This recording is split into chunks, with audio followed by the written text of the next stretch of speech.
एक ऐसी गलती जिसने 5 जिंदगियों को एक झटके में ही खत्म कर दिया।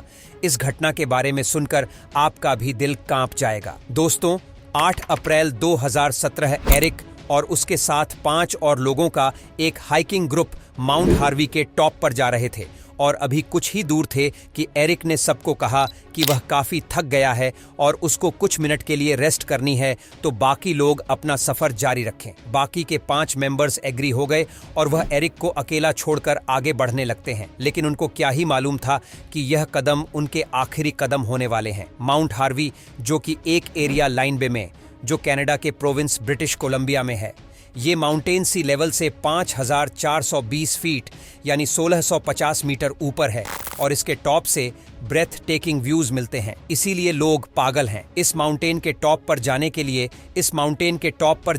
काफी रास्ते हैं, लेकिन इन रास्तों से होते होते इस माउंटेन के टॉप पर जाने का टोटल रास्ता तकरीबन 12 किलोमीटर तक बन जाता है। और जैसे जैसे आप ऊपर जाते जाएंगे, ट्री लाइन खत्म होती जाएगी और हर तरफ स्नो ही स्नो नजर आएगी। यहाँ तक के आखिरी किलोमीटर निहायत मुश्किल और डलवानी है और वहां कोई ट्री लाइन नहीं है, जिसकी वजह से सख्त वेदर और तेज हवाओं का सामना करना पड़ता है, जिनके सामने कोई इंसान टिक नहीं सकता। इस माउंटेन के टॉप पर जाने का सही मौसम है जून से अक्टूबर तक, लेकिन यह ग्रुप अप्रैल में क्लाइंबिंग स्टार्ट कर देता है, यानी ऐसा मौसम जिसमें यह माउंटेन हर जगह स्नो से भरी हुई मिलेगी और मौसम भी निहायत बदतरीन होगा कि सामने कुछ दिखाई तक न दे। मौसम के मुताबिक ही डिसाइड होता है कि कौन से खतरों से निपटने के लिए किस तरह के इक्विपमेंट्स की जरूरत पड़ने वाली है आपको। मौसम खराब होगा तो इंसान स्नो स्टॉर्म में फंस सकता है, विजिबिलिटी भी 0 होगी, कुछ नजर नहीं आएगा और अगर कहीं से भी गिर गए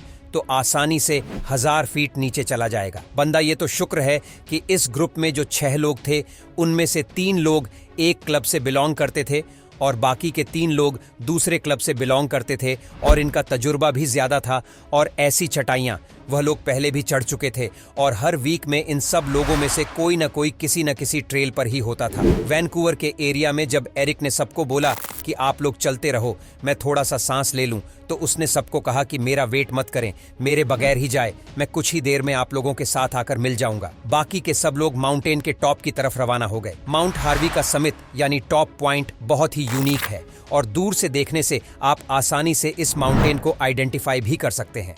इसके टॉप की वजह से माउंट हार्वी के नॉर्थ में बिल्कुल खाई है जो 6 मीटर गहरी है और इस चीज की वजह से काफी लोग डरते भी हैं। इस माउंटेन से एरिक अभी रेस्ट ही कर रहा था कि अचानक उसे अपनी तरफ आता हुआ एक सोलो बाइकर नजर आता है जो उसकी तरफ ही आ रहा था और एरिक के पास आकर वह उससे बात करने लगता है। सोलो बाइकर एरिक से पूछता है कि भाई तुम ठीक तो हो ना, यहाँ पर क्यों बैठे हो? तो एरिक कहता है वह बिल्कुल ठीक है, बस कुछ देर के लिए सांस ले रहा है और उसका ग्रुप थोड़ा सा ही आगे गया है अभी और वह कुछ ही देर में उनके पीछे जाने लगा है। इतना सुनते ही हाइकर एरिक को गुड बाय बोलता है और वह भी उसी रास्ते में चलना स्टार्ट कर देता है जिस रास्ते में एरिक का ग्रुप गया था। कुछ देर बाद एरिक को लगता है कि अब वह काफी रेस्ट कर चुका है और अब उसको चलना चाहिए, तो वह भी टॉप की तरफ बढ़ने लगता है। कुछ ही देर में वह टॉप के पास ही था, लेकिन वहां पर वह जो मंजर देखता है उसकी वजह से बहुत ज्यादा कंफ्यूज हो जाता है। वहां पर उसको अपने ग्रुप का एक भी बंदा नजर नहीं आता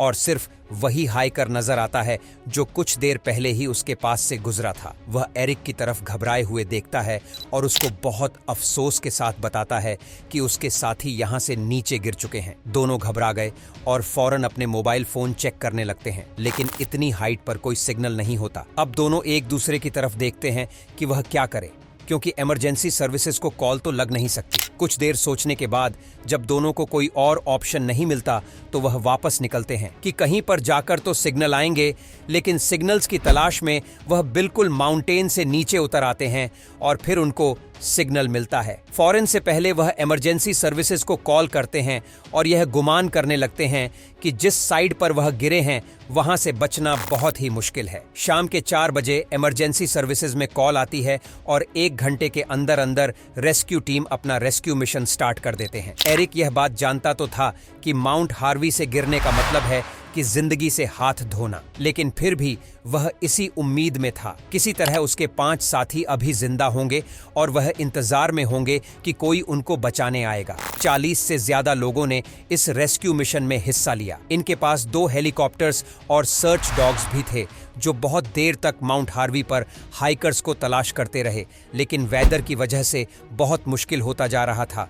रेस्क्यू मिशन, इतने में सबको अलर्ट कर दिया जाता है कि अब इस मिशन को पोस्टपोन करके कल दोबारा स्टार्ट किया जाएगा।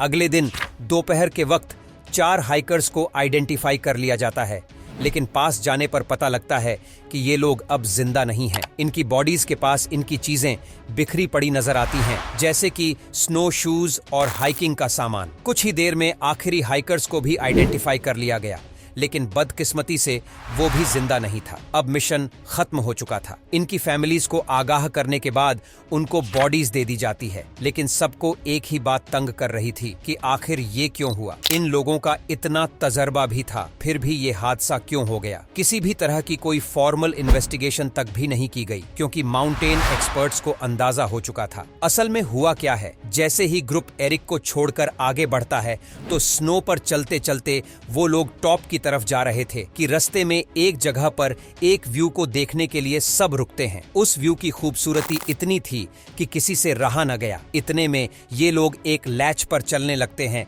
जो कि माउंटेन के नॉर्थ साइड पर ही था, जिसके नीचे सिर्फ खाई थी। इनमें से किसी को भी अंदाजा नहीं था ये किस खतरे से हाथ मिला रहे हैं। इस वक्त सब के सब लोग एक चीज जिसको कॉर्निश बोला जाता है उसके ऊपर खड़े थे। कॉर्निश असल में एक आइस से बना हुआ काफी बड़ा टुकड़ा होता है जो देखने में माउंटेन का हिस्सा ही लगता है, लेकिन उसके नीचे होता कुछ भी नहीं, और अगर वजन ज्यादा हो जाए तो यह टूट जाता है। लेकिन किसी को भी देखने से यह पता बिल्कुल भी नहीं लगता कि यह लेज है या माउंटेन का ही कोई हिस्सा है। खास तौर पर माउंटेन के डलवानी हिस्से पर ही कॉर्निश बनते हैं, क्योंकि खाली हिस्सा होने की वजह से हवाओं का रुख बर्फ को एक जगह पर जमा देता है और एक फॉल्स लैंड बनने लग जाती है। वक्त के साथ साथ यह बढ़ने लगती है। जितना लंबा ये हिस्सा होता जाएगा उतना ही यह कमजोर होता जाएगा, क्योंकि नीचे से तो खाली होता है और कोई सपोर्ट नहीं होती। सो वजन एक हद से ज्यादा बढ़ने पर यह टूट भी जाता है। कॉर्नर्स पर खड़े भी हों तो आपको ऐसा ही लगेगा जैसे आप ग्राउंड पर खड़े हैं, इसलिए इसका पता लगाना निहायत मुश्किल है। कुछ ही दिन पहले एक पॉपुलर हाइकिंग वेबसाइट पर एक रिपोर्ट भी लिखी गई थी कि हाइकर्स इस बात का ख्याल रखते हुए माउंट हार्वी पर जाएं